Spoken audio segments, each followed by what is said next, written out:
Hello, welcome to the G.I. Joe New News Review. I am David Allen. The following content was originally intended for the G.I. Joe fan club, but due to unforeseen circumstances, this content will no longer be used in that venue. And so I wanted to share them with you here. I hope you enjoy.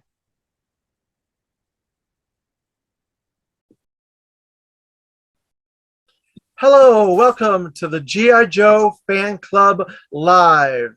This is our first recorded episode, or second episode in a new series that is part of the G.I. Joe Fan Club. It is to give members of the fan club another level of involvement, another level of information and enjoyment, part of the G.I. Joe fan club. And the head of the fan club is James Kavanaugh Jr., who is the author of the RAHC Guide and the Rank and File Guide series, and he's the head of the G.I. Joe fan club. Hello, I'm here. Some slight technical issues, but it's fine. We all have them. And then my compatriot, Jason Murill, who is the head of the Order of Battle podcast. Hello, Jason. How's it going, David? Very good. And then our special guest is Roger Taft, who is the author of the After Action Report Volumes 1 and 2 guides. Hello, Roger. Hello, how are you, David? I'm doing very good. And of course, I'm David Allen. I do a lot of reviews, comic book product reviews and interviews through New News Review and my other review programs. We are here today to discuss G.I. Joe comic books and the history of G.I. Joe comic books through the brand of G.I. Joe itself. So we can talk about key contributors, we can talk about artists, we can talk about storylines, and we can talk about the impact that each volume of G.I. Joe has had over the years. But I will start, and obviously we all would probably agree that the Larry Hama original Marvel run is probably the most significant Marvel or G.I. Joe comic book series written by the legend Larry Hama. Am I wrong?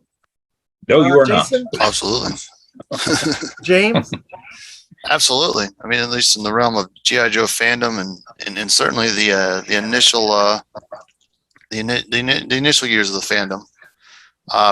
People online. I mean, and this by no means is. I don't exactly want to get into a comic versus cartoon versus whatever necessarily, but the fandom in its early stage is pretty heavy comic book, specifically the Marvel run. Yeah. Jason? Even people families. that don't like the comic book are still familiar with Larry's work from the file cards themselves, the dossiers. So he is, one of the main fathers. Absolutely. Absolutely, yeah. And Roger? Yeah, the cartoon was really aimed at a younger generation, a younger audience, I think. Even though they were both targeting the same 6 to 10-year-olds or whatever they were targeting at the time. Larry took it seriously and never talked down to us. So if you're looking at something to influence you into adulthood, it's going to be the comic book, not the cartoon. So that's where most of our fandom is based. So it's simply the fact that he didn't talk down to us. And well, I was just reading an interview with Larry about this in an old comic fanzine from the 80s, and that's exactly right. He did not talk down to the fans. He used mature themes in his stories. If you really think about it, there was child abuse in there. There was deaths of family members. There was drug use in some of the comics, the later comics with Miss Headman. There was a lot of mature themes in there that you don't see in the average comic in the 80s unless you're getting into more mature themed comics like Batman the Dark Knight or Daredevil and stuff like that. Yeah. But most superhero comics didn't talk about those subject matters. Yeah. So, and the comic even grew with the audience. If you look at the late 90s, roughly, certainly on forward, he started using more adult, middle school, high school language, bigger words. He even, I think he's, correct me if I'm wrong any time, whatever he said specifically, but I think he said that, he purposely put words in there to make you go to the dictionary. Yeah. Yes, he did. But sometimes he put the dictionary in the book for you. Well, pretty much, that's true. You're right about that. I can say real quick, not only would I not be here because of the comic, which I've certainly expanded out and I enjoy all things G.I. Joe, but I didn't start until I picked up the little 10 packs they had in late high school. Okay. So if it didn't appeal to me, if it would have been Kitty or Goofy, I would have bought it, but I wouldn't have resonated with me.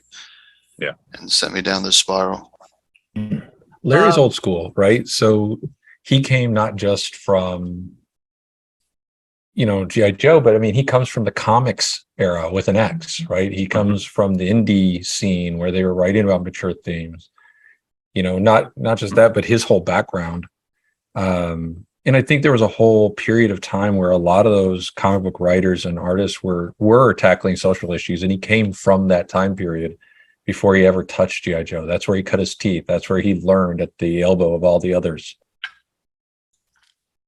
Yeah, sure. As I understand it as well. And wasn't it somewhat paradoxical? So yeah, absolutely what Jason said, but on the other hand, he wanted it to be what's the Disney, the kids, the little ducks?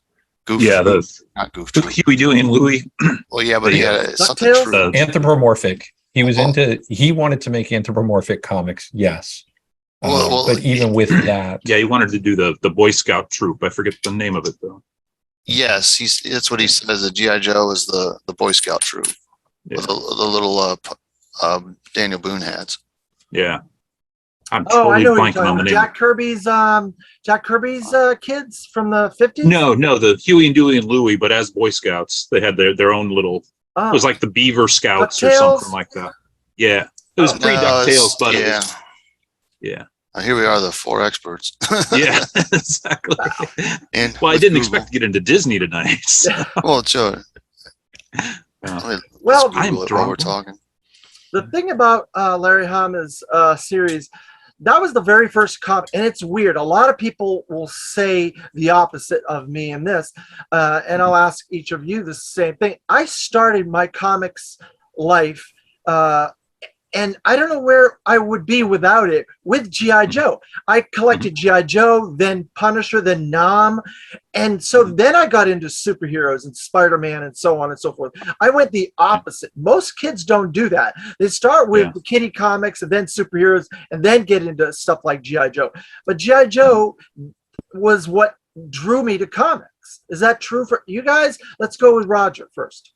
I'm going to say yes and no. I collected comics before G.I. Joe. Dad collected comics. We'd go to the comic shop all the time while he picked out his adult comics, whatever they were, mostly Conan. That was his big one. I would sit there on the floor going through the 25-cent bins and, did $5 worth of 25-cent comics, and whatever appealed to me. Shazam was a big one for me. I just loved how he looked. And I got things like Fightin' Five, which probably led into G.I. Joe for me. But the yes part of it is that before G.I. Joe, I never read them. I only looked at the pictures. I looked at Shazam going, "You'll never defeat me now," or whatever it is. The big words. I didn't focus on the story. I just focused on the parts that appealed to me in the story. But with G.I. Joe #1, Dad bought it for himself, thinking it would be a hardcore military comic, and obviously wasn't. So he gave it to me thinking I might like it. And I looked at it and I actually sat down and read it cover to cover. So that's where I started reading comics, but not where I started collecting comics. Jason? Nice. G.I. Joe was my first comic. I had a buddy who had a couple older brothers. So we saw the G.I. Joe comic when it was still in its teens.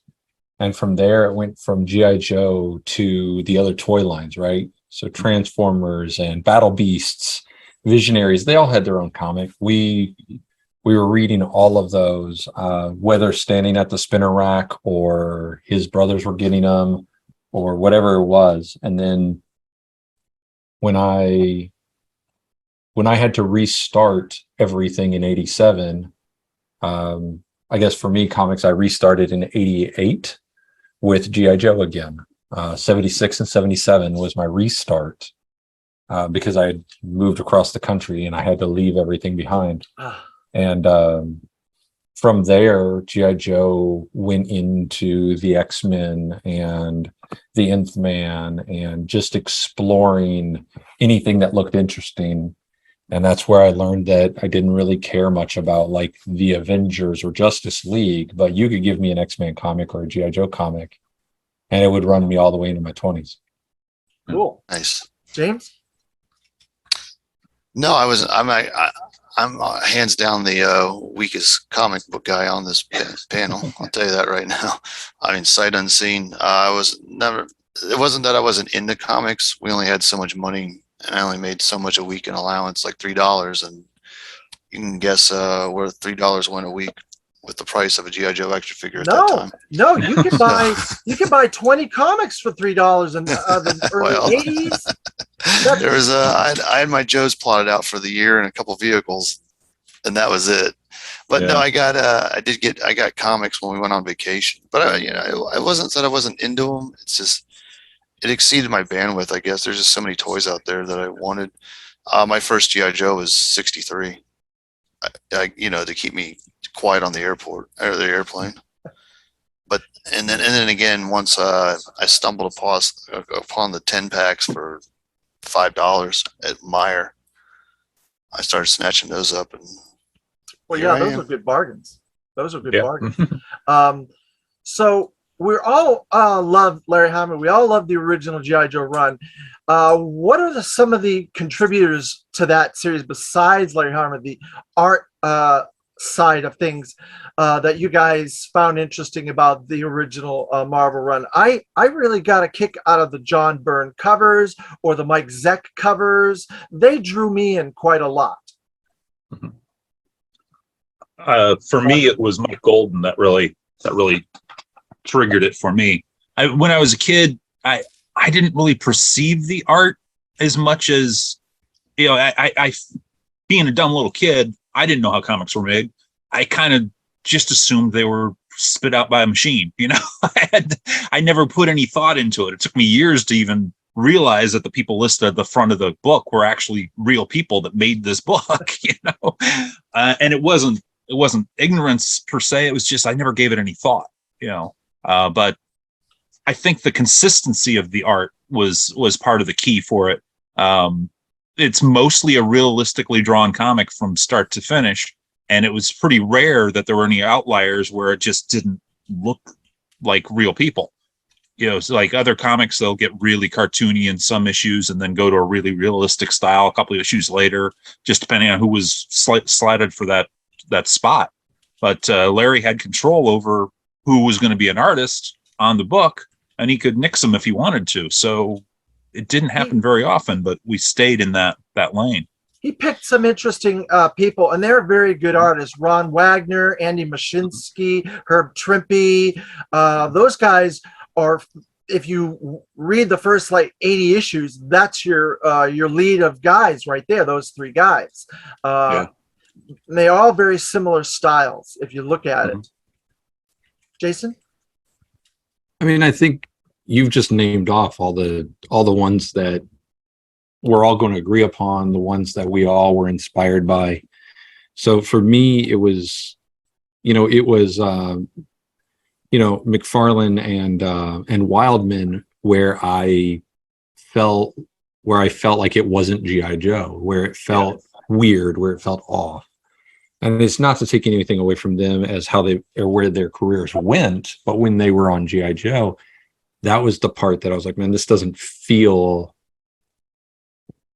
and that's because of the caliber that came before them and around them.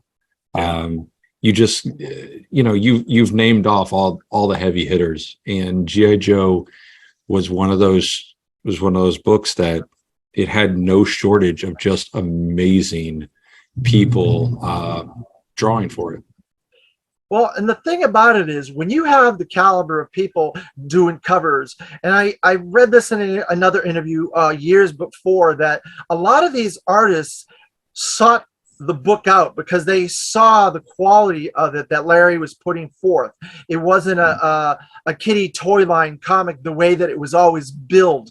When Larry got it at the end of the aisle where they had no one else to take it, he was given it, and he said, yeah, I'll take it and make it what I can, and he did. And that's where these guys all came from. John Byrne, that's guys in the 80s, one of the hottest names in comics. Mike Zeck, another one of the hottest names. Todd McFarlane, he only did that one issue, and then they replaced him, but one of the hottest names in comics at the time. He was about to be. He was just breaking through. Yep. So he already had Hulk and was just getting Spider-Man, I think, at the time. Yep. But yeah, he was right there breaking through to the hot. It probably helped him break through just because of the sales numbers of G.I. Joe. But yeah, he wasn't the name at that point. Yeah. So to show my ignorance real fast, the Larry or the writer or whoever was kind of honcho in any given comic would then go and pick the pencilers, the inker, I don't think so. I think or were they assigned by the editor chief? It's I an think it was editor typically on that assigned. book. Yeah. Comics are broken down into groups. So I think Larry has stated before that all the cartoon or toy properties and weird miniseries and oddball graphic novels and stuff at the time were in special projects or whatever. So there was an editor over that area of the Marvel Publishing at the time. Larry was not the editor. He was the editor of ROM and Conan and stuff like that, but he was not the editor of G.I. Joe. But they did pretty much leave him alone. They did not really do much with him. Yeah, because he got the junk project, right? Like they just basically care what he did. Yeah. And I got the impression from talking to him that he didn't pick the artists, but he had the right to veto the artists. Yeah. So if he saw their work, he'd go, no, this isn't going to work. Get him on something else. Right. Okay. It's Junior Woodchucks, by the way. That's it. Yes. There you go. Yeah, a lot of those books were not taken seriously outside of what Larry and Bob Budiansky did with Transformers. Yeah. Those two really revolutionized the toy book. Yep. It's true. It's true. Yeah, Transformers is definitely the closest thing to real or mature or not talking down. Bob was the Larry of that book. It did very similar things. I mean, he had good themes. He didn't talk down. You really, I mean, it was a lot of the same spirit, I think. Yep. They had the British writer. I cannot think Simon Furman. Yes. Simon Furman was the big writer on Transformers, like Larry was. He didn't write everything of Transformers, but he wrote a big portion of it, like Larry did G.I. Joe. So that, he wrapped it up, right? And, I believe so. And the guy that Jason just mentioned was the starter, correct? Yeah. Oh yeah. All right. Yep. And he wrote the file cards. Or whatever you want to call those file things in the back of the packagings for Transformers. Yes. Yeah, he wrote those just like Larry did. So when he said that he was almost identical to Larry, it's true. Their stories are pretty close. So, hi Alex, how are you, Alexander? Welcome to the G.I. Joe Fan Club Live. Yes.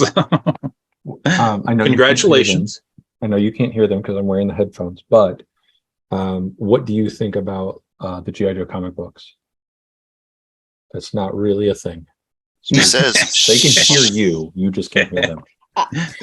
They're pretty good. I like them a lot. Pretty good. Good. There you go. We got the by pretty good, I mean of really a child. Good. I like the comic books and I like how Larry writes. And how many have you read? I've read most of them. I've read all of the trades up to 20. Okay, so yeah, you're somewhere around the 200 mark. All right. Good job. Well, there Like- you go. But that's it, though. We were all kids when we got into the comic. We were all fans because of the mature themes, Larry Hama, the writing, the art. So that's why that series is considered the fantastic book that it is, and it holds today. And they're still making trade paperbacks, prestige formats of it, and still cranking that stuff out because it was fantastic. But Absolutely. that I digress. There have been other iterations of G.I. Joe over the years. There was the Devil's Due era of G.I. Joe. And they had kind of two eras of their own in the Devil's Due era. Then obviously there's IDW, which IDW has had, I would say, three technical eras, not including the Larry Hama continuation. They've had three different eras. There was the Chuck Dixon era, then there was the End era, and then there was a lot of the Cobra and all the Costa stuff, but that was kind of with Chuck Dixon. It was kind of the same universe.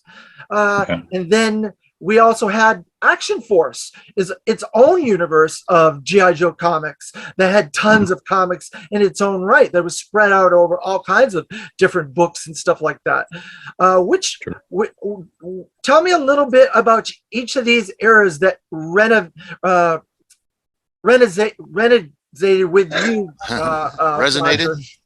Fleischer. Oh, I can't get the word out. Yeah. IDW didn't hit at the right time for me.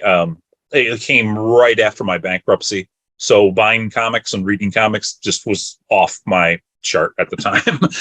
So I didn't read most of them at the time. I'm starting to read some of them, but I'm trying to get the whole run so I can read it beginning to end, and that takes time. For Devil's Due, yeah, there is quite a bit, and getting it organized into a readable order, that's a little difficult. Well, if you need help with that, I'll be glad to help you. I have all of them, so. Yeah, absolutely. Well, Josh does too, and he's working on volume 3 right now. So, Devil's Due was more my butter zone for it.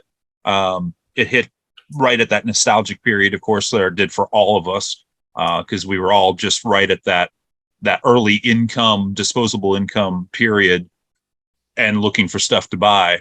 And what were we going to buy but new G.I. Joe stuff? So there it was. They were fans. We were fans.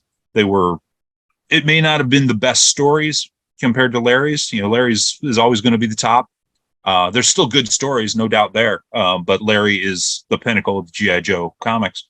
And, they were writing stories we would have written ourselves.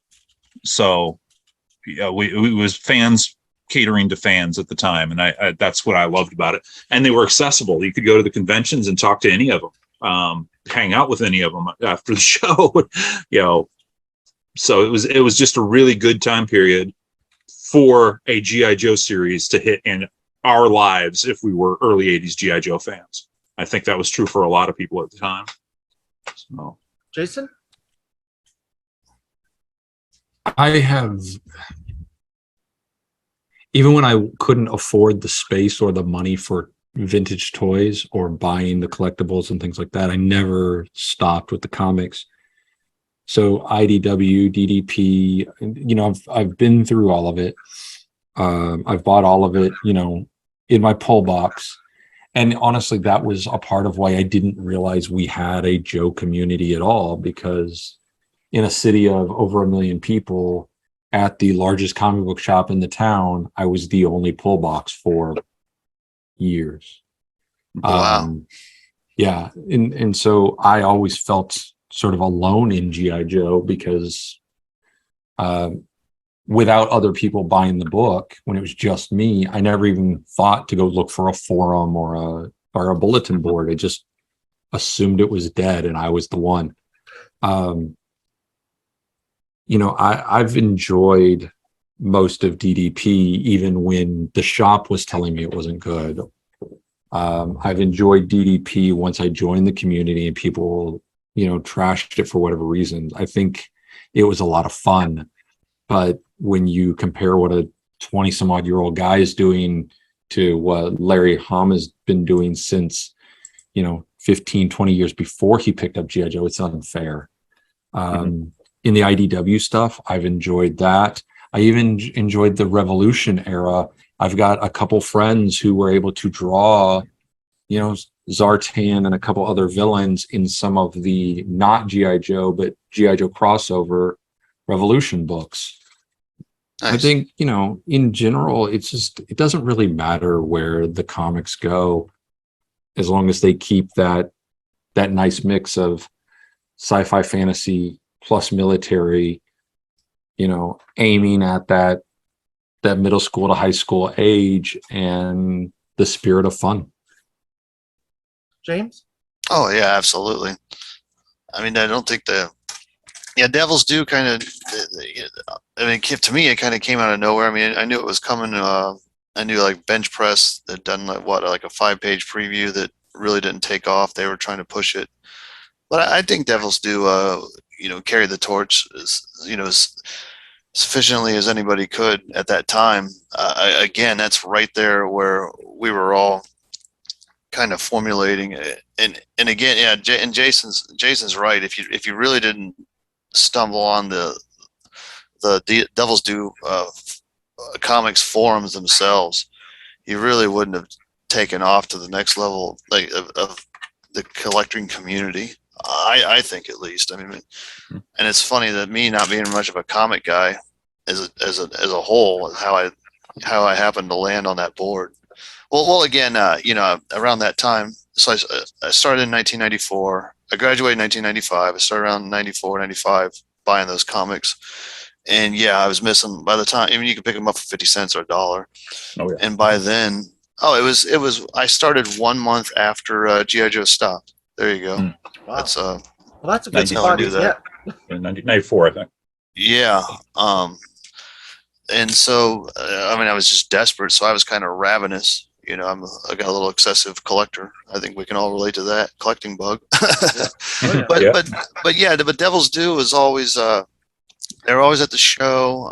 They were young like us, or you know, maybe a few years older. Josh Baylock and the team, Queelock and everybody else. They hung out with you. You know, they were approachable. We'd go out after the show and knock back a drink or two, and I think that really just helped solidify any sort of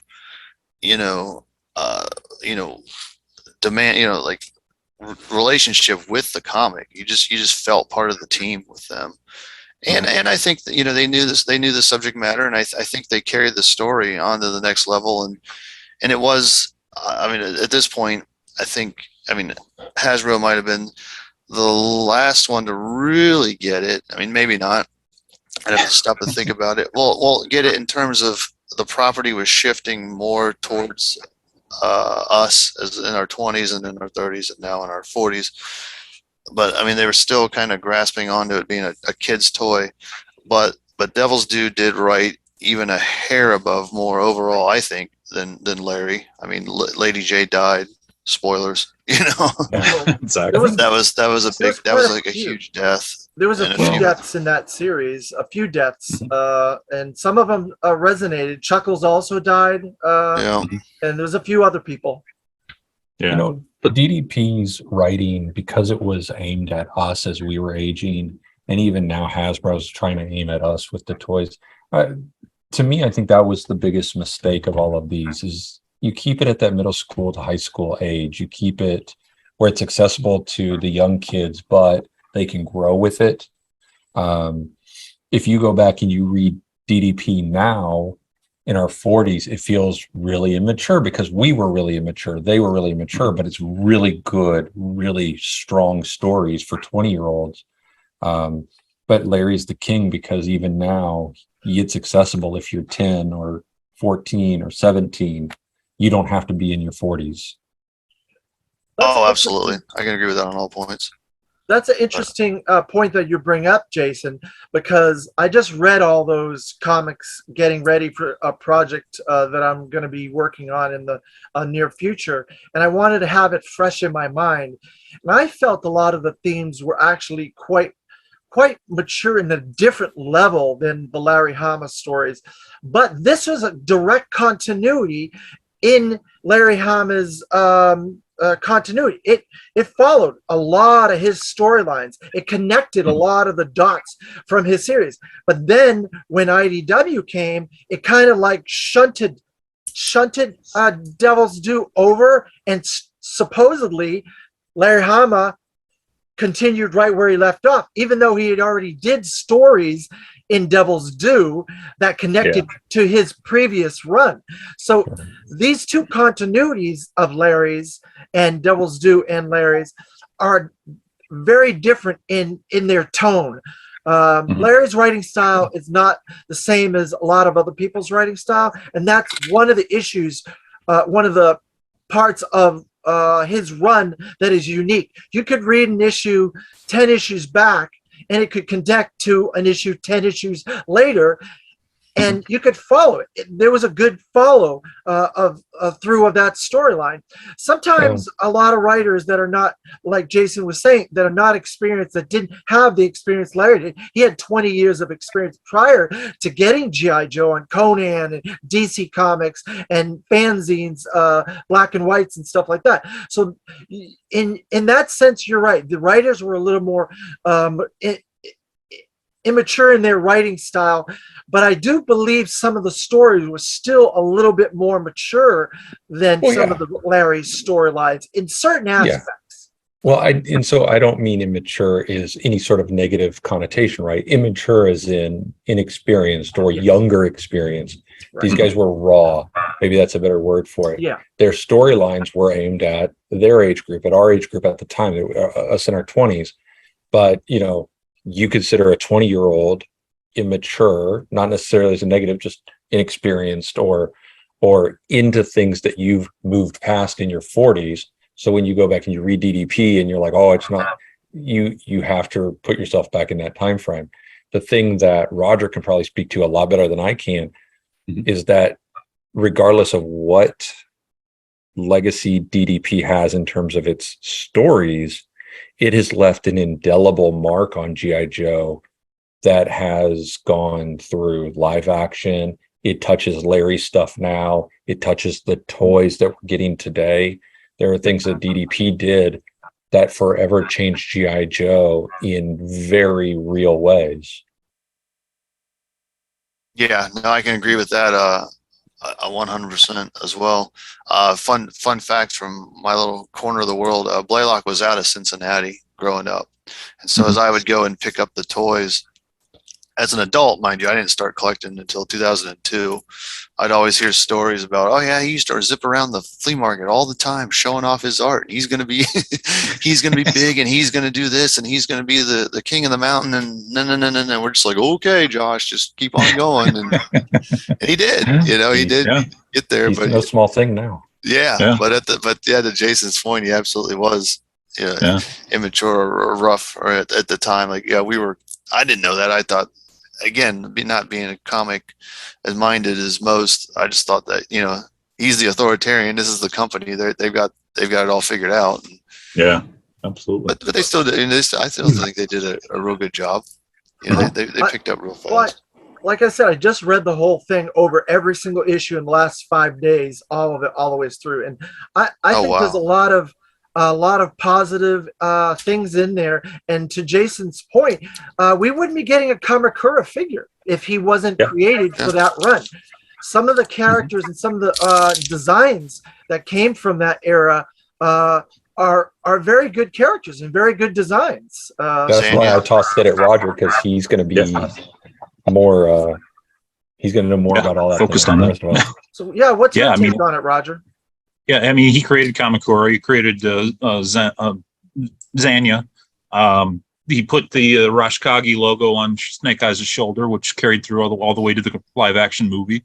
He influenced things in subtle ways that you can't really ignore, but they're solid interpretations of these characters. So he really used Joseph Colton in ways that he had never been used before. If you want to go a little further on this, he did stuff with characters that Larry didn't do quite as good with, like Serpentor. There's a huge arc with Serpentor, and I'm not going to spoil it on here for readers, but there's an interesting story arc with Serpentor that I really liked. There's a lot of surprising stuff in it with different unique characters, like tech characters, and he created like the green shirt type characters that up to that point there wasn't a green shirt team, there wasn't those type of characters, but Devil's Due and Blaylock and them, Tim Seeley and Fusia and all those guys, they created all these characters that helped fill out the roster, and it wasn't all the big guns all the time. Well, you need cannon fodder. Sure. Well, yeah, correct me if I'm wrong. Like, they did try to pull from the cartoon whenever they could. It made sense through their comic Larry Hama lens. Well, it was absolutely. They absolutely drew from the comic first and drew what they liked from the cartoon. And that's where the green shirts came in. Because Sparks was a cartoon character. He only appeared in the first miniseries. He never appeared in the comics, Larry Hama's comics, to my knowledge. Maybe one cameo appearance in a background, I think, Sparks. But Devil's Due used him heavily. Yeah. Devil's Due also couldn't. I mean, they grew up with G.I. Joe just the same way as the four of us did. So they couldn't pull the Buzz Dixon, Larry Hama line of, I've never experienced the other person's version. Right? Yeah. They experienced it all right along with us, right on the playground. They didn't have that separation. So if you or me were to write it, we would pull our favorite shit from both as well. So I think that's fair, and I think that's a lot of fun. And I think they did.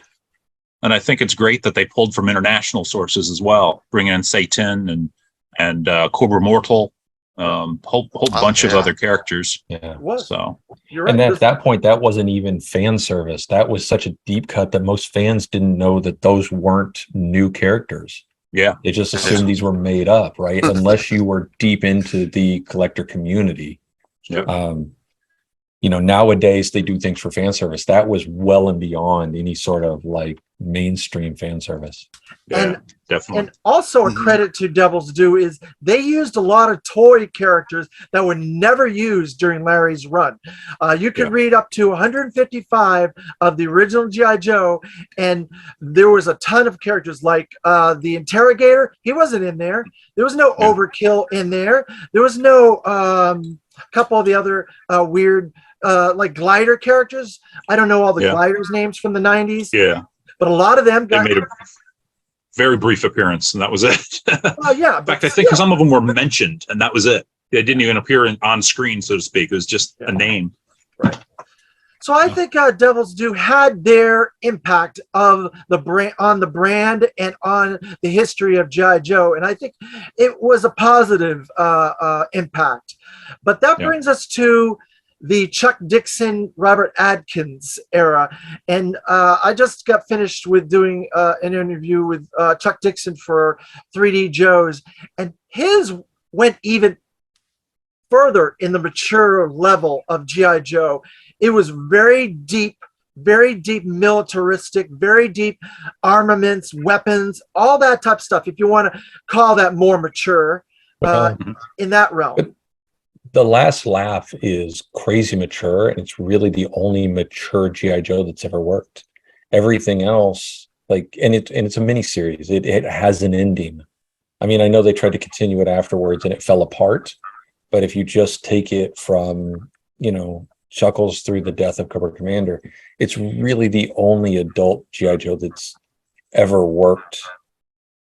Everything else needs to be younger. It's the problem with our live action. It's the problem with anytime our community looks at G.I. Joe through the eyes of a mid 40-year-old. So you think the Costa was too far? Costa era Cobra series? Too far? I think a lot of it was, that's why I said like that Chuckles Last Laugh through Cobra. I don't remember if that was Costa or Dixon, but that was the one truly adult storyline that worked, and they, but it was encompassed. It was self-contained. You couldn't have 300 issues of that. It just doesn't hold the spirit. Well, wasn't. Go ahead. I'm sorry. no. Well, there was Oh, a few different. There was a few different really mature stuff.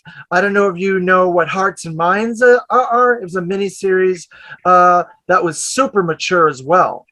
Yeah, and it was good, but again, it's 4 issues. You're not linchpinning GI Joe on it. Jason brings up a great point, and it's now that I'm stopping to think, it's amazing blowing off the dust with all this. When they transferred to IDW, and IDW said they were going to essentially disavow DDP, they were of course not happy. I mean, they laid down a lot of work, and we were used not only, which built on Larry's, so we were used to a storyline, and then all of a sudden they're derailing it. But what was more striking is that DDP did try to tackle a few, tackle things of even a hair more adult, like reaching more into the levels that we're talking about with IDW, and Hasbro shut them down. But when Hasbro gave it to IDW, now you guys correct me if I'm wrong, I think IDW insisted, but maybe Hasbro had just matured or changed their mind, but they let IDW get away with way more than Devils do. You can even think of, what's that one cover of the Baroness? Yeah. That was originally Adam Devil's Hughes. Due cover. Yeah, it was an Adam Hughes cover. Yeah, but that made it into IDW, got that cover out, right? So they kind of got the credit for that. Well, Devil's Due wasn't even allowed to publish it, even after corrections. So. Oh wow! All right, yeah. I knew.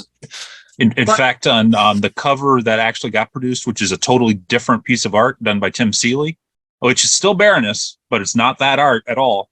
Down in the corner where he signs his name, he doesn't sign it Seeley. He signed it Sorry. Good. But it's in his signature style. Wow. Well, it's a riot. Yeah.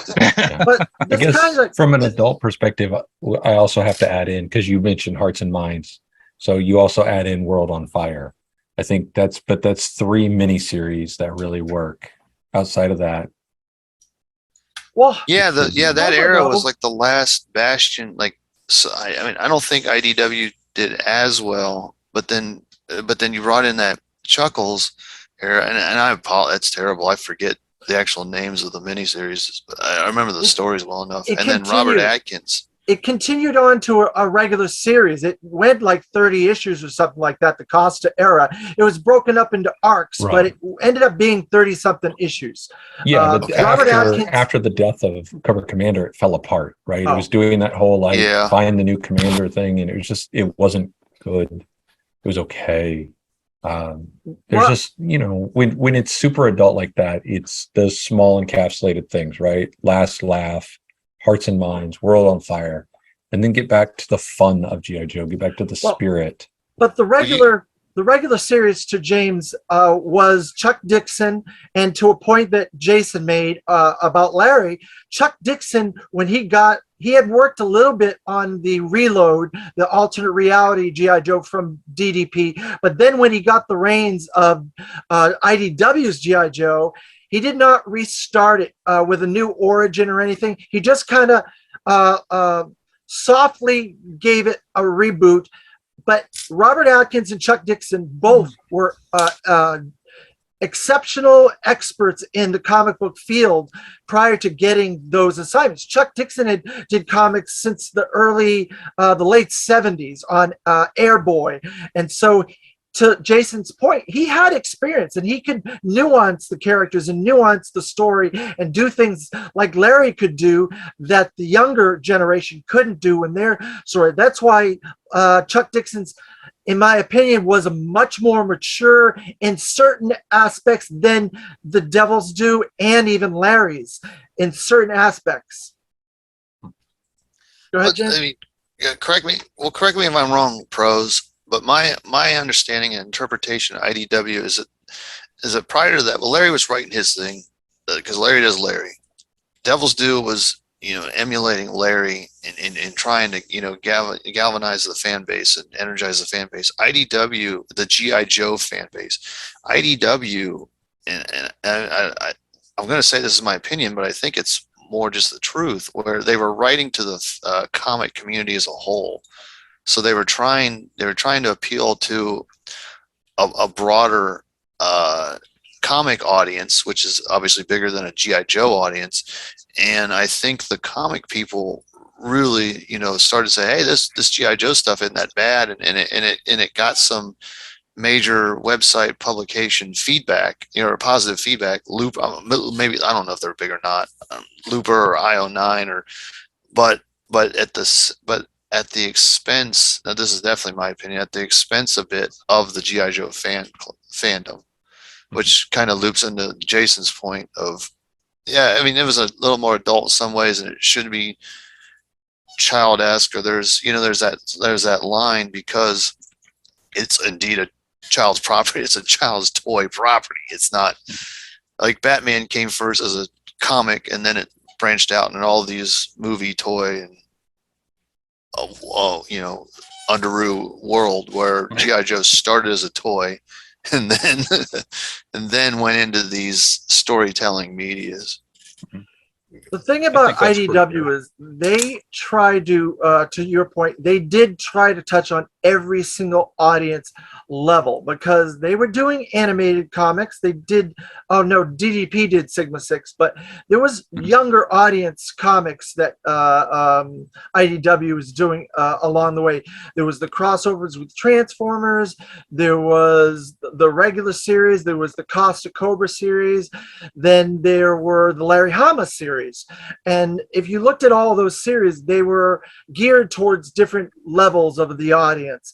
And they have the license, the brand license for G.I. Joe, twice as long as Devil's Due, 15 years now, where Devil's Due had it for 7 years. And they've touched on everything you could possibly imagine in those 15 years. I was a bit vague when I said IDW. When I was speaking, I meant the core series, their unique story. Because you're right. So because they had they had Larry's Real American Hero, and that's just pure, whatever the equivalent of pure sugar is, raw sugars. That's just Larry. Yep. You're just buying Larry. You know what I mean? You Larry's in your house for 30 pages a month. You know what I mean? However that translates. Right. And you're right. There was they definitely had to play ball a little more with any sort of crossover. But correct me if I'm wrong with the main story. And you did kind of nail it, that they did.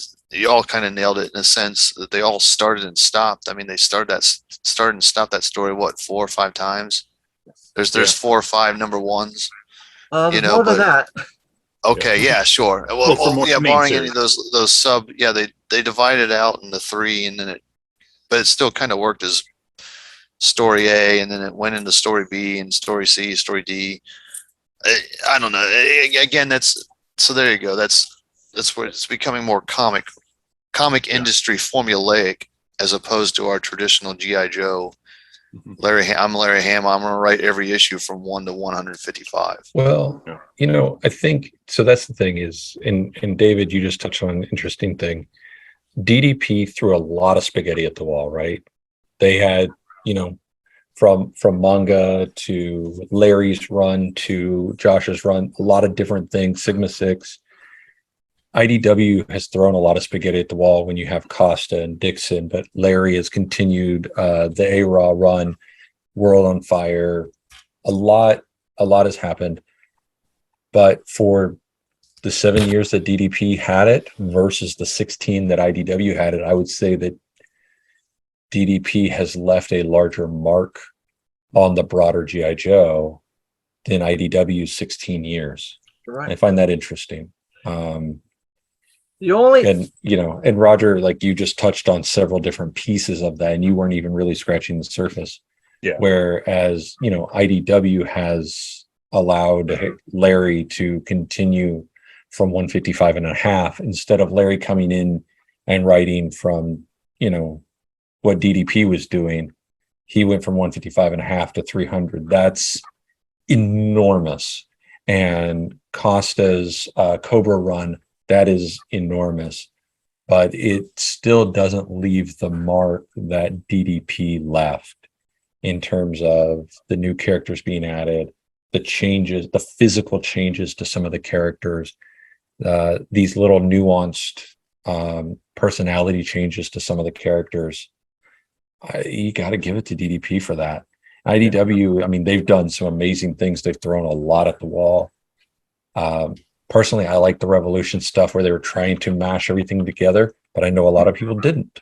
I don't think all of it was great, but I liked parts of it. They did the deviation thing, which is weird as hell, but hey, deviations is where oh Christ.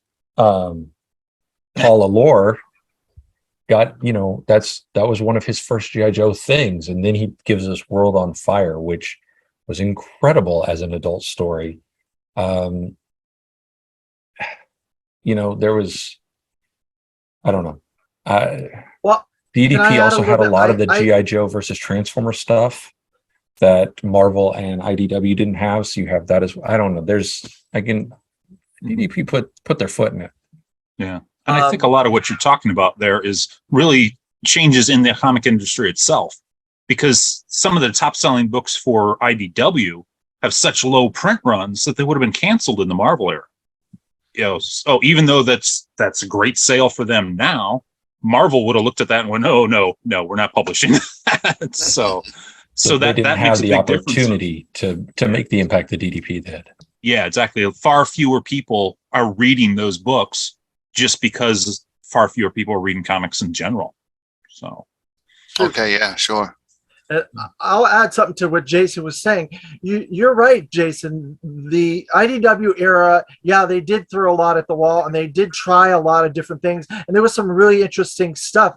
Probably the Revelations and all that stuff was probably the most unique difference that 15, 16 years had, because they didn't really create that many new characters. I think Chuck created the one character that was the facilitator character, that was the guy that moved stuff from place to place and made sure the logistics were done. That logistic character, he did that. And I think there's a couple of bad guys that were added, but very, very like Crake. Crake was a great version of Cobra Commander that I love. But you're right, there was not that much. DDP definitely added a lot more to the lore and the brand than IDW did. Yeah, they had a lot of interesting stories and stuff, but it was just a lot of military type stories that Chuck liked, military type stuff. That was why he did that. And obviously the Costa ever was just to do an espionage, a cool espionage type series. And G.I. Joe had a little espionage with Devil's Due with Duke and a couple of things here and there, but Larry Hama really never did espionage in his series. But yeah, so that brings us to Action Force, which I've been buying a lot of the Action Force magazines and annuals, and I have G.I. Joe European Missions and stuff like that. And it's a different tone than Larry Hama's stuff. Based off, obviously, that culture is different. So you're not going to get the same type of stories as you do in America. And they're unique because certain characters came to the forefront that were not in the forefront in the U.S. Comics, like Flint, Lady J, Baroness, Barbecue, Airtight. Those are characters that were in the forefront, Shipwreck of the Action Force comics. Destro was their main adversary, I would say, as well. Yeah. Absolutely. It's been a long time since I read those, but yeah, they felt a little more tongue-in-cheek to me. They introduced some interesting background characters. I think it's like issue 5. It's both in European Missions and Action Force, since they're reprints. But there's a weapons designer that made his own little weapon gauntlets with the big red helmet. He was awesome, but he only appeared. I think it might have been Weaponsmith, but it might have been a different character as well. I think it might be 2 different characters there. But regardless of who it was, I thought he was an amazing character, and he made one appearance. And we never saw Weaponsmith in the 4-inch line, did we? No. I know somebody made a 12-inch Coilcon, I custom. think, made one. Okay. Yeah, Coilcon, I think, did them as an exclusive for their show, but those are just customs, of course. Sure. So Go ahead, James. Oh no, I was just listening to everything with Action Force, and yeah, absolutely, yeah. I couldn't quite find the words, and Roger nailed it. Tongue in cheek. They weren't running around like good day and fish and chips and blah blah blah. Yeah. But it definitely had a British feel to it. Once Mhm. once you stop and why is this different? You know, pause and look at it. You guys correct me if I'm wrong, but wasn't Flint? Didn't he even kind of inadvertently look like more SAS? Yes. And Yeah. that's why. Yeah, he was the man, hands down. He was that dashing go getter. Flint Yeah, was, he was more Flint British was in their feel. Duke. Yeah, he was He was the, their Duke. Union Jack himself. Yeah. And then you're absolutely right. They fleshed it out. They just took characters in a different direction while they were. And if people are listening at home and were not aware, they interwove Larry Hama's story in between the larger magazine formats. So Yeah. I don't know if they chopped the issues up literally, like maybe put some of Yeah, they did. 31 in front of 29, or I'm making some. Okay, so Roger says yes, but then they Yeah, would fill in their stories. Yeah, they would take a Marvel issue and split it up into like 3 or 4 segments and then spread it over those 4 issues. But would they reorganize the said I story? think so there it were wasn't a linear? few that were out of order, but I'd have to double check. Okay, Yeah. yeah. Mostly it was in order though. They It's were been- out of order. In fact, if you got a GI Joe European Missions, you could get a story from the 60s and then get a story from the 30s, and that they weren't in order because the thing with Action Force was they weren't trying to use Larry's continuity. They were trying to create their own continuity, but then as kind of like a special mission or like a backup story or whatever, they would pull stories that were single stories from Larry's that they could stretch out so it would fit into their continuity. That was basically what Or at least not contradict it. Yeah. Yeah, Yeah. because been they over came out 15 years weekly. since I've read that, so I can't remember any of it. What was Oh that, yeah, Jim? I'm blowing the dust off myself. Yeah. And well, it was all tied. It was tied to their original 5 POA because Cobra Commander was indeed Baron Ironblood, and Destro was Black Major, wasn't he? Not really, because Jackal. there was the Battle Action Force black and white comics where that's what they were. But when it became Action Force, it was more based on the traditional GI Joe figures. Okay, sure. But yes, in the Battle Action Force, it was Jackal and Red Laser first. They Or, literally Iron Man first, took yeah. their helmets off and Yeah, they Put on new switched helmets.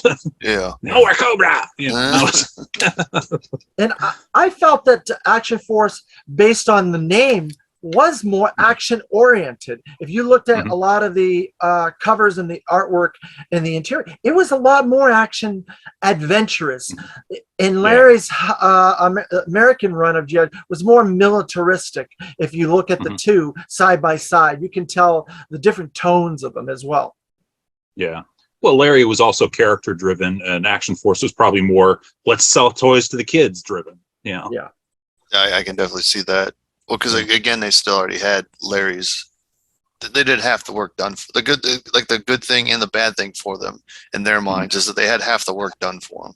Yeah. So that's the good thing. But then the bad thing is, we have half the work done for us. We have to tailor Figure our out how to story make to his. Yeah. Yeah.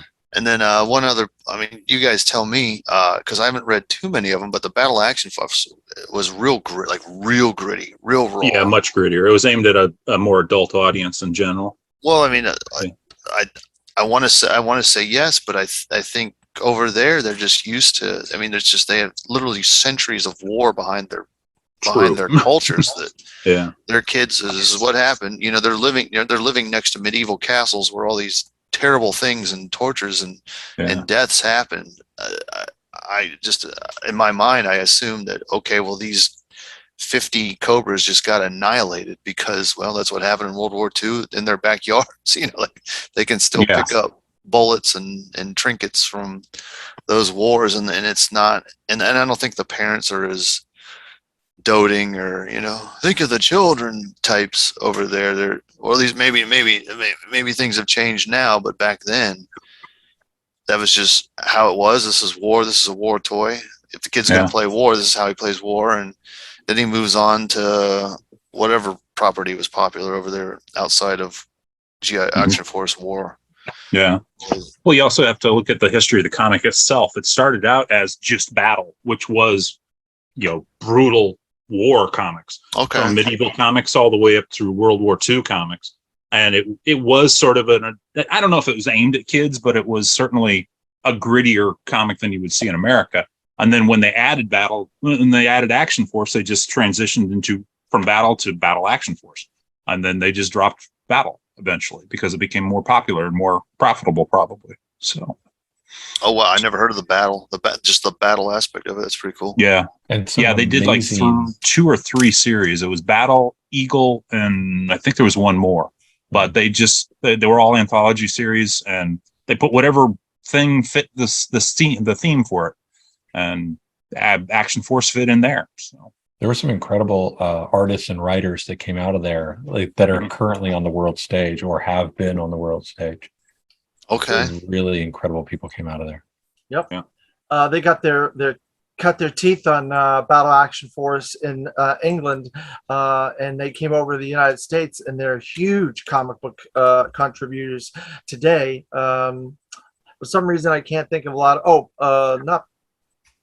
I can't think of all their names at the moment, but there was a lot of them. Trust me. Yeah. So that covers all the eras in the greater eras of the comics. Can you guys think of any other eras of comics that deserves a note of interest?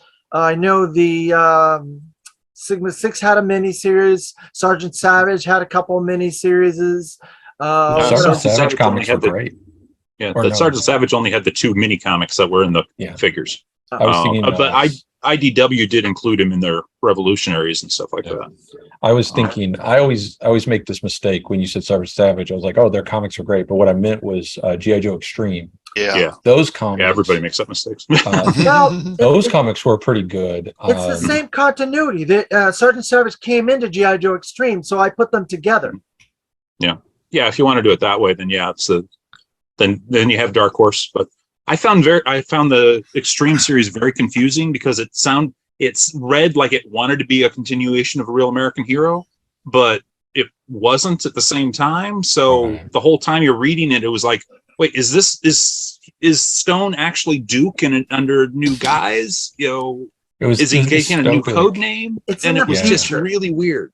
It's in Yeah, the. it was the It's supposed to dystopic be in the future. near future because Yeah. Flynn and Lady J have a child, and their child is in it, and then Claw has referenced that Well- he got a lot of his technology from Cobra and Destro in certain Yeah. episodes. He refers Mhm. to it kind of offhand. Yeah, so it was. Well, that's more cartoon. In the comics, I mean, the comics were pretty encapsulated. There was 8 issues, and it ends on a cliffhanger as if there were supposed to be more.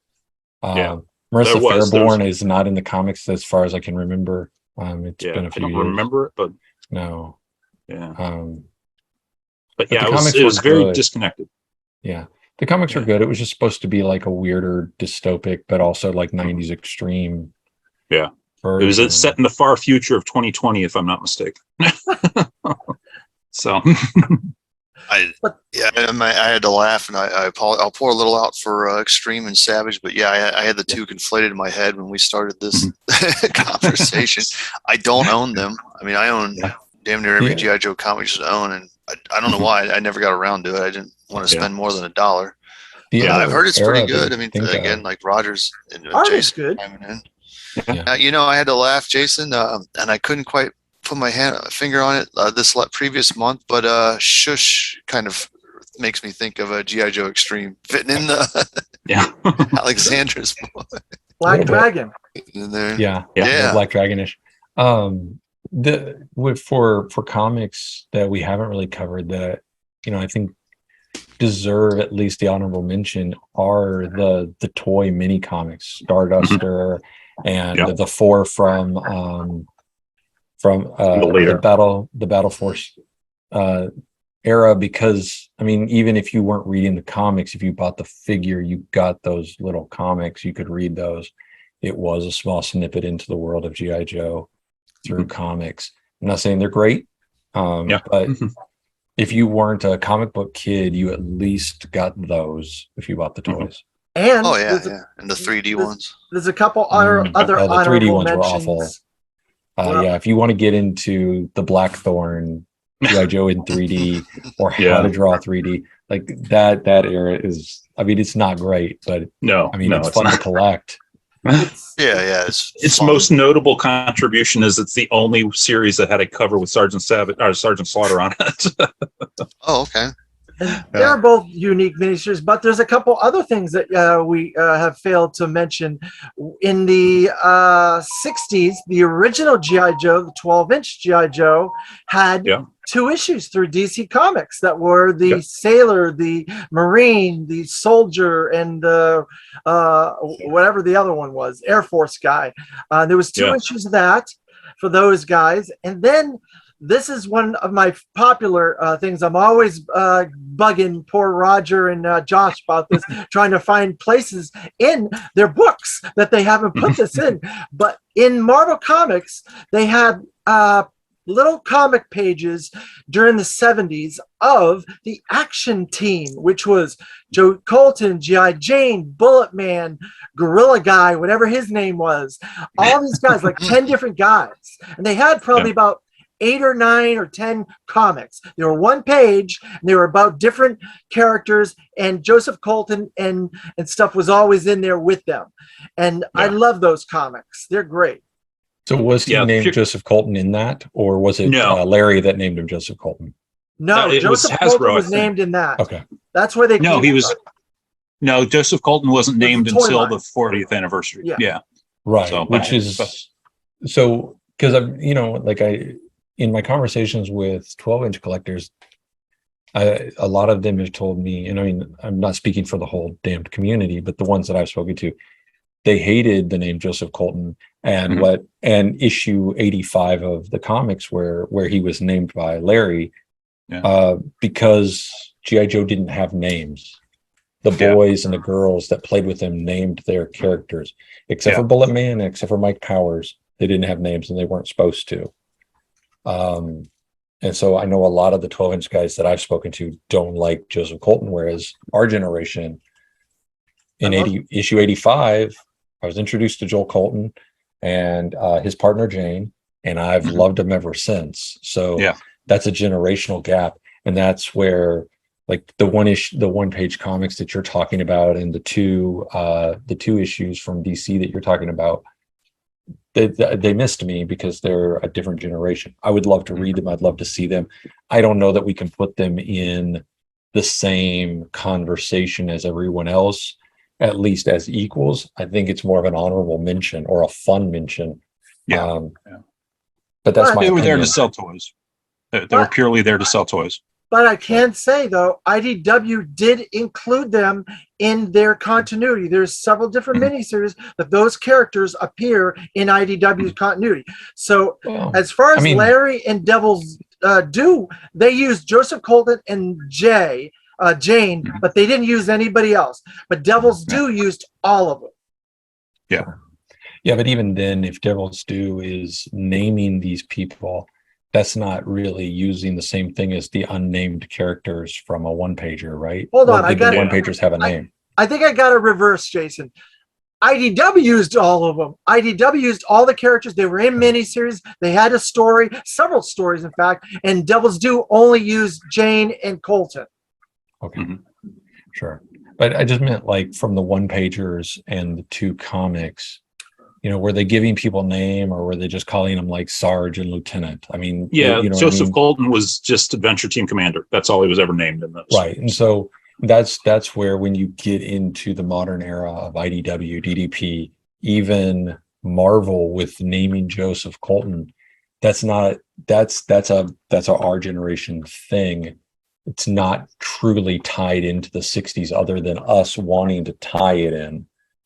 Because the 60s named no one other than Mike Powers and Bullet Man. Well, Colton was Kirk's son. There you go. Wasn't he? I mean, that's where they at least. I mean, maybe it's chicken and egg because. Well, it's not chicken and egg. I mean, if Colton's son was at a certain age and Larry knew that and named Joseph Colton in the comic book after Kirk's son, that's still an 82 plus conversation.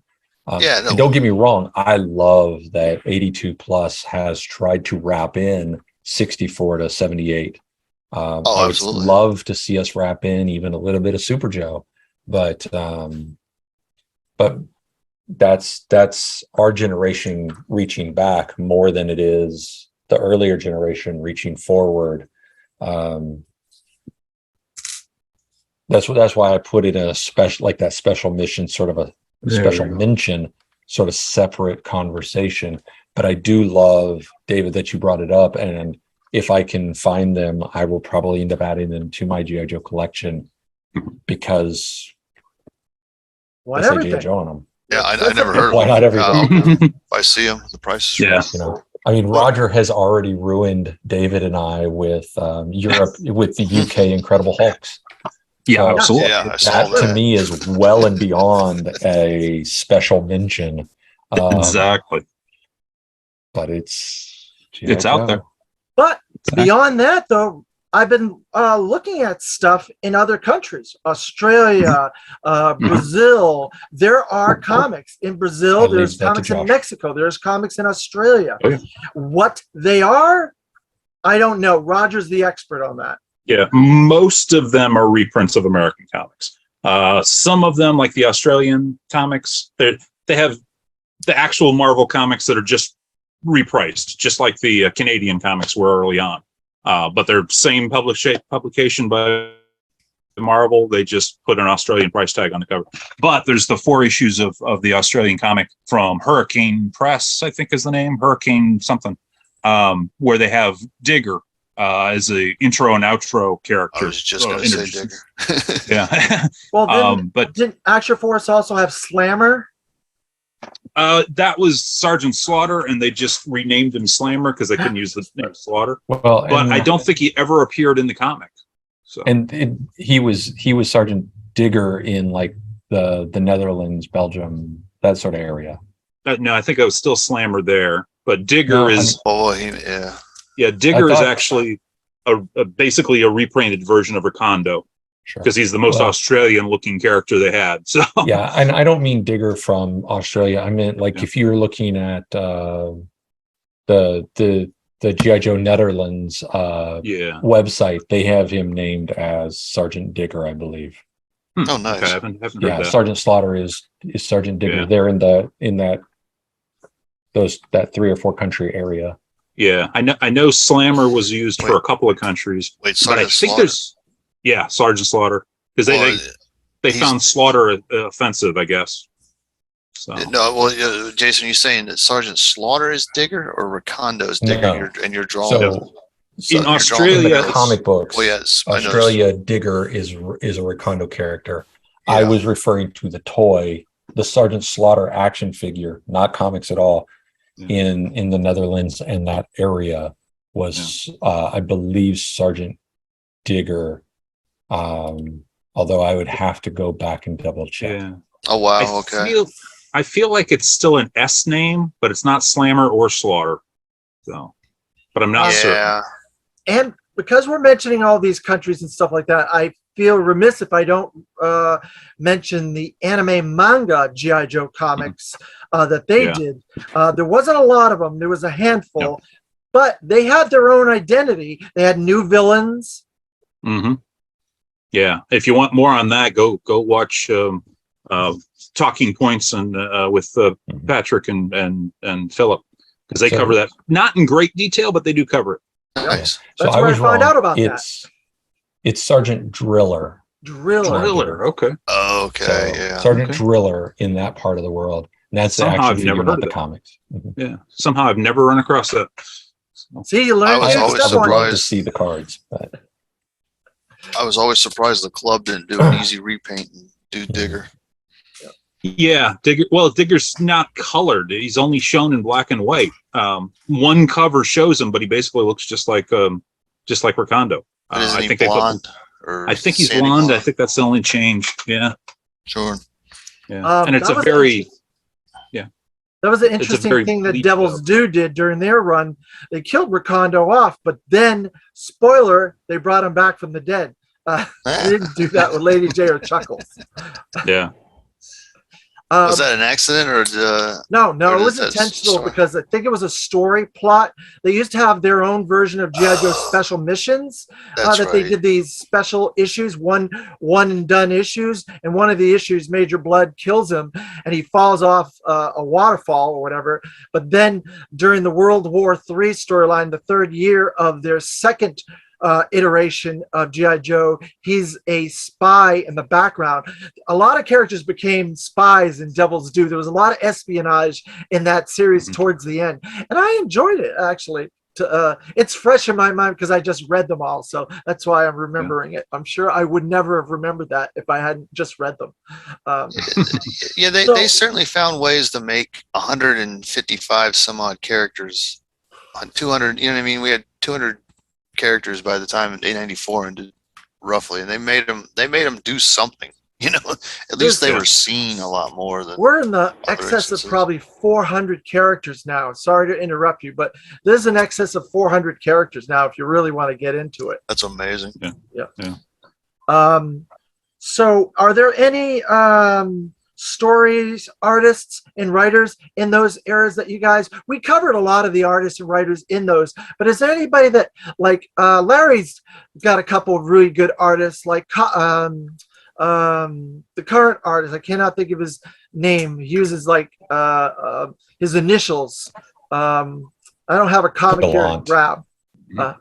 You're talking about Gallant, and yes, Yeah, he's S.L. amazing. Gallant, yes. Yeah, He's him very and good. Atkins, him and Atkins have really set the tone for G.I. Joe over the last decade plus. I need to go. Okay. Guys, I've enjoyed this a lot, and I look forward to rewatching the parts that I miss. Probably won't Yeah, be definitely. too Thanks for much jumping longer. in. I appreciate it. All Thank right, you, well, Jason. We appreciate your Phenomenal time. episode. Yo, See Joe. ya. Yo, Take Joe. care. Okay, it's time to talk trash about Jason. Jack. Jason's a good guy. He knows a lot of stuff. Jason's been around the community a long time, a lot more than myself. He has a lot of knowledge. He's a well-rounded member of the community. That's why I brought him on this discussion. But are there any other Oh, absolutely. folks that you guys can think of that were major contributors to the comics over the last 40 years, 50, 60 years, if you include the DC ones? Joe Kubert.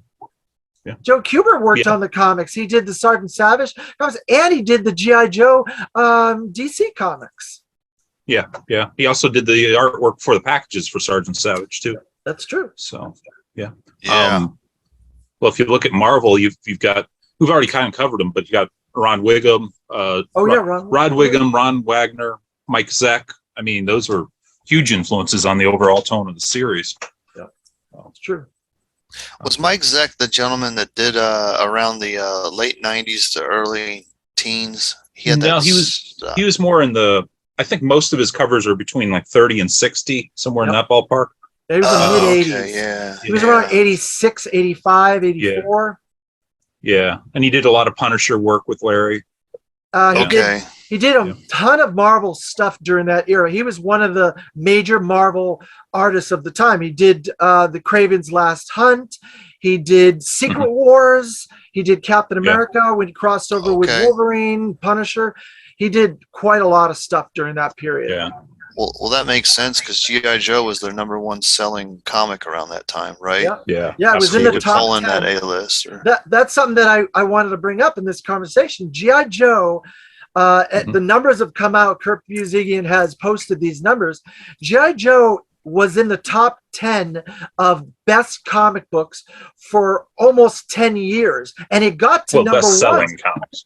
It got to number one at one point as the top selling comic. It's right up there with Batman, Superman, Spider-Man, some of the best Teen Titans, Legion of Superheroes from that era. And that's saying something that a comic book based on a toy property held its own and sold that much. And that's why we all love it to this day. Yeah. And as far as mail order was concerned, as subscription service, it was #1 for a couple of years, I think. And it was doubling. If you took the 2 and 3 slots, which were Spider-Man and X-Men, it was more than double their combined numbers. Wow. Yeah. So, Amazing. And I Yeah. don't know if the rumor is to believed, but there's a rumor where they say G.I. Joe saved Marvel in the 80s. Mhm. I don't know if that's true. I believe that. Yeah. Yeah. You think I so? may have started that rumor. I'm not sure. Oh, But yeah, it makes sense that it did because they were at a low point. They were probably within 2 years of bankruptcy at that time, and the infusion of money from GI Joe quite literally saved Marvel. oh wow. We wouldn't have these Marvel movies now if it wasn't for that. I think you're right, because I think it was a bridge from their early 80s stuff Mhm. to their early 90s stuff, where X-Men just blew stuff away, Spider-Man, and all these named artists became superstar artists and contributors and writers. I think you're right. It was right in that middle. And I don't think if G.I. Joe was there, we would have even gotten to the 90s. Yeah, the numbers speak for themselves. I mean, just those subscription numbers, that's a huge influx of money for Marvel. If that wasn't there, would they have been able to survive the mid 80s? Probably not. Zek even reprised his role on G.I. Joe in Devil's Due era, the first iteration of the Devil's Due continuity. He did 10 or 15 covers for them as well, so he came back. And Larry Hama also worked in Devil's Due. He did a G.I. Joe Declassified miniseries. He did a couple of their miniseries based on Frontline, which is kind of a special missions type series. He did that. And then he did a couple weird one-shots here and there, like an animated manga he did for Devil's Due as well. So Larry has worked on that. pretty much Larry didn't do that one.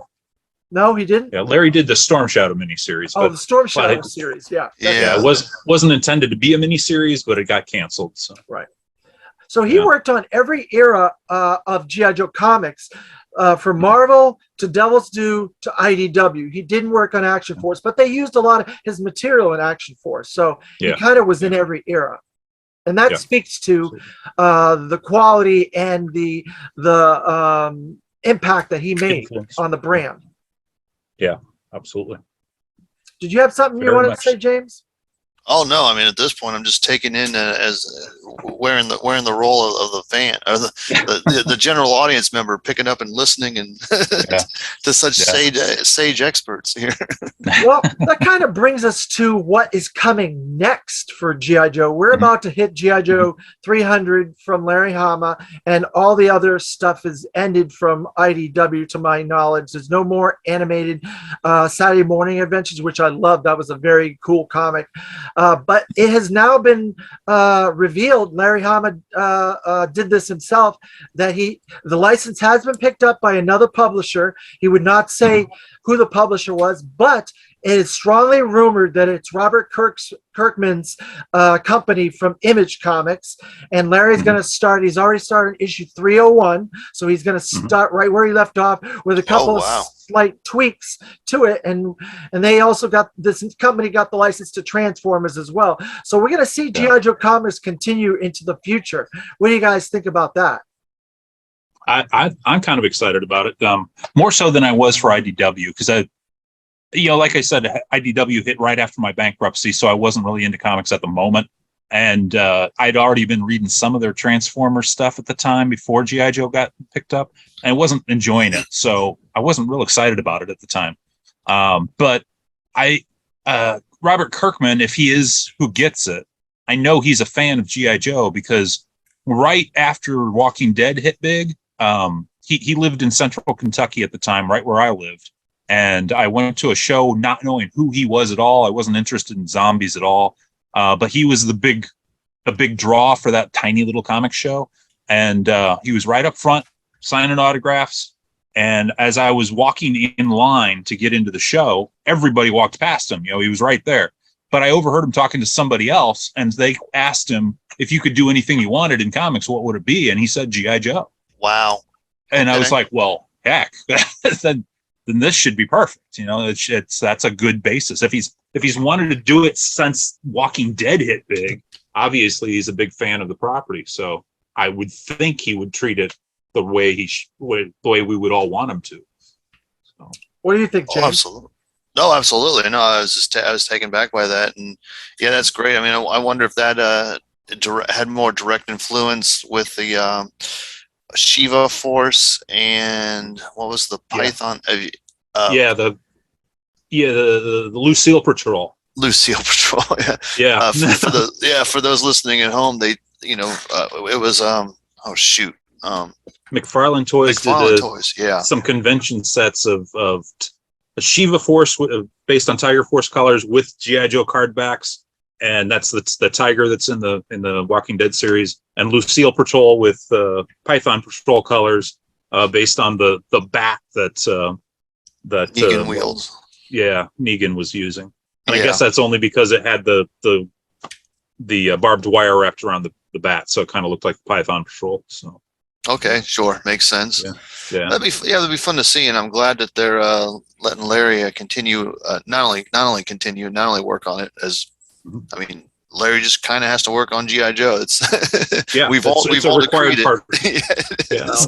But they're doing the 301, so that'll be 301 plus. So that'll Yeah. be good. That story is just let Larry do his thing.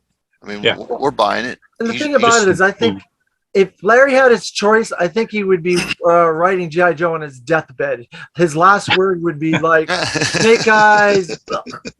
Sorry to be grim. No. But, yeah. Well, he certainly likes the paycheck, so we can Yeah. start there. What else do you think they'll do with G.I. Joe through Kirkman's thing? Do you think they'll continue just with Larry's, or do you think they'll do their own Yeah. continuity?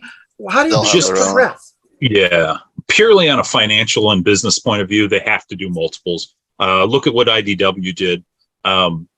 Devil's Due, I think, was more of a passion project for the whole team. IDW was run more like a business. Not to say that Devil's Due wasn't a business, but they were after the numbers, and the numbers Yes. came from selling as much as they could. That meant more series, multiple covers, and higher price point, honestly. Yeah, but that was the industry trend at the time. Now, 15 years later, you still got to make money. There's no way they're going to keep that property without having multiple series. So, yeah, they're going to do a whole bunch of different stuff. I'm sure you're probably going to be looking at two to five different series on a monthly basis. So, Well, if it's Kirkman doing it, and it's great for GI Joe. That's to state the obvious. It's character driven, so it'll. Mhm. I mean, as much as there'll be action and war and this, that, and the other, he'll definitely take these any and every unique character and really just punch them Yeah. up. I totally agree with what Roger was saying. Again, like I always say, I can't smell a fart, but I can smell what's up. And in IDW, you can't convince me otherwise that, yeah, they were really focused to this larger comic guy. Something tells me that whoever's coming in right now is, of course, they're comic people, and they're going to Yeah. write for comic fans, and they want comic people to buy, the GI Joe comic. Which GI Joe people can be comic people, but not all comic people can be GI Joe people. Is what I'm Yeah. getting at, by the way.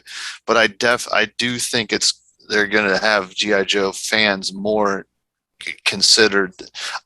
And don't let me sound like IDW didn't consider GI Joe fans. I think there was, and I think each individual did a great job. But I think once the whole came together, it was leaning more towards what the comic industry is doing. Which now this is where I think is important for a GI Joe fan who likes the comics to pay attention to the industry as a whole. You should, if you're in the toys, you should you should at least pay some attention to what Star Wars is doing and so on and so forth. But yeah, I think suffice to say, I think they're gonna ratchet it back, and it'll probably be more of what the fans want. Because at the end of the day, it's GI Joe. It's GI Joe people are going to buy GI Joe. Yeah. If they can get more comic people, great. But focus on that. I think anybody that does GI Joe should focus on the GI Joe fans, and then try and expand outward, as opposed to starting outward and then dialing in for GI Joe fans. If that makes sense. Oh yeah, it does. I think it totally does. What do you think that Kirkman will get for these properties, Transformers and GI Joe? You think they'll go for industry standards, or do you think they'll go for superstar people like Mark Silvestri, Todd McFarlane? People that are at Image. I couldn't even begin to tell you, but obviously we're getting Larry. Obviously, that's confirmed now. I would think Simon Furman for Transformers. Yeah. After that, Kirkman himself is. I would imagine he's going to write about 2 years worth of comics, do about a 25 issue run, get it out of his system, and then turn it over to whoever's doing the best at it within his company. That's probably going to consist of like one or two of his staff writers, and then one or two people that are big names that you would hope would write G.I. Joe someday, but you never expected them to. But who? I couldn't tell you. I have no idea. That makes sense to me. And again, I'm fully admitting my naivety. The only thing I can say, which I definitely saw with IDW, and you can make it toy relevant. You saw it with the G.I. Joe Collectors Club. Hasbro's trying to push the bundle, so they're trying to push the Transformers and the G.I. Joe. Okay, again, thinking outside our little sandbox, they probably have a plan for Transformers, like because that's between the two, that's more of a bread and butter, and Absolutely. then they'll apply that same plan to G.I. Joe. So if I was to sit there and whip out get on my thinking rock and put my hand and my fist to my chin, like that famous statue, I would start by thinking what they would do with Transformers, and then work it back to G.I. Joe. Well, and that brings up the topic of licensing, which there's a new Transformers Beast Wars movie. Would they try to capitalize on that Beast Wars movie? Would they try to capitalize on the Snake Eyes movie? Where do you think they could go with this? Will they continue with the Saturday Morning Adventures? That was a very successful miniseries. A lot of people enjoyed it. Yeah, I doubt it'll be called Saturday Morning Features or whatever, but I'm sure something like that will come out of it. It's a good idea because it caters to both properties, for both sets of fans that way. I always like to see him delve into multiple aspects of G.I. Joe. So I'd like to see the adventure team come in. I'd like to see Super Joe be addressed at some point. I would like to see those as part of the property. I know that's not necessarily a popular opinion. Most people want their pure real American hero, but I don't see why they can't exist in the same universe for the most part. There's a few continuity issues there, but well, you bring that up, but as a fan, and I just read this, I've mentioned it 3 or 4 times, but because it's Image again, would they follow up where Devil's Due left off? Would they? I don't think so. You don't think they'll do their own thing from there on, or it'll be fresh, completely from scratch? Yeah, it was only Image because Image published it for Devil's Due. It was really always Devil's Due. So I'm not sure. I couldn't tell you where the intellectual property begins and ends there, but it seems to me that it's Devil's Due published by Image, not Image making G.I. Joe. So it's kind of two different things. And look at what IDW did with Devil's Due. They made it disavowed. But that was also that wasn't just their decision. That was Hasbro's decision. Hasbro said, no, ignore whatever they did. Start from scratch. Use Larry if you can. Otherwise, it's your own thing. So I don't think Skybound would go back to Devil's Due. Whether it's their own decision or Hasbro's decision, I don't think they would really touch on that. And I think you're right about that. Hasbro does have a heavy hand when it comes to that. I just was doing an interview with someone last week about a licensed property, and Hasbro got involved with that, and now I'm having to wait to get their response on it. So they're definitely involved in the decision making, and they want certain identity for these things going forward. That's why the classified figures were kind of mirroring what the G.I. Joe Snake Eyes movie was kind of doing, the more serious, detail-oriented gear and all that stuff. They were doing that sort of look in the beginning. The first 5 to 8 figures was like that. And it was the video game as well. They were all in the same tonality of the movie, Classified Toys, and the video game, Operation Blackout, were all in the same tonality and visual. So I think you're right about that. I think Hasbro's going to get involved, and they're going to dictate what they can do, what they can't do. And it's going to be time. We have to wait until we see it. But I'm pretty sure it'll be out in January. That's usually when they relaunch this stuff. So G.I. Joe Yeah. 300 will be out in another couple months, and probably they'll give it a rest for 4 months or so they can have a fresh break and then start over in January. That's my gut. Well, 300 is supposed to come out in December. Oh, it is? So it should be a smooth transition from Oh. 30. I doubt there'll be more than 5 weeks between them. Oh, okay. Oh, wow. Okay. That's Yeah. sooner than I For some thought. reason, I thought 300 was November. Yeah. I Not thought that- it was, not that I'm yeah, I taking thought away it from was your sooner. Well, maybe it is, but that's still pretty close. Yeah. It is. Yeah. I know January is when it's starting for the new one, but Okay. IDW loses their license in December. Well, the thing about it is the shipping is sometimes faster, because I just got issue 296 like last week in my shipment. So we got 4 issues to go. If it is monthly, it will be December, like you said. But if they push the numbers, they'll probably get it out. I know that Jay Sullivan is done, and he says it's the biggest issue Yeah. cover piece of art that he's ever done for a Oh, comic. wow. So I'm really looking forward to what Jay Sullivan's done. He's done some banging multi-tier cover for Larry Hama's series, and they are beautiful. I've got some of those prints that he was selling of that stuff. Man, I hope he comes back on G.I. Joe, because he did such a good job with it. Yeah, absolutely. Oh, yeah. He's definitely, we should have mentioned him earlier. He's earned his spot on the G.I. Joe comic ranks. True enough. Well, I was just going to throw this out there to everybody. In terms of if you think of DDP now, Devil's Due, it's akin to Star Wars Legends. So when Star Wars, when Disney really pruned everything else, that's what had Devil's Due was sort of a precursor to that, really, because they did that before they bought Disney.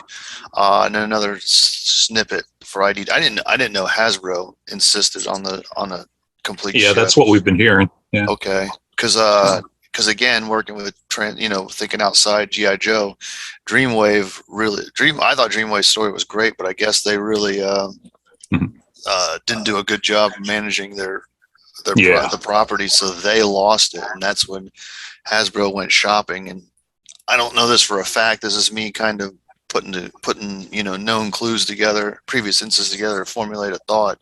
But I don't think Devil's Due was doing that bad to just simply take it away. I think they wanted Transformers under one house, and IDW or Transformers and GI Joe under one house, and Transformers was best for IDW, and Devil's Due lost it in the show. And it was also a money issue.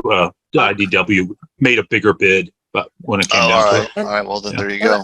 And I can clarify something on Dreamwave.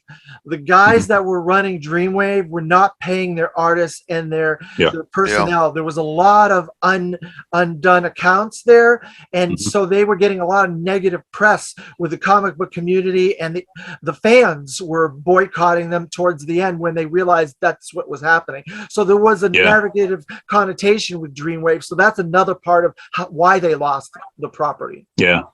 And they were more than a year behind on paying their artists. So. Yeah. Wow. Okay. Yeah. I knew they're behind. I didn't know it was a year behind.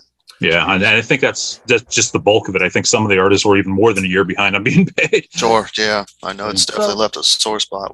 So we have an exciting future ahead for G.I. Joe Comics.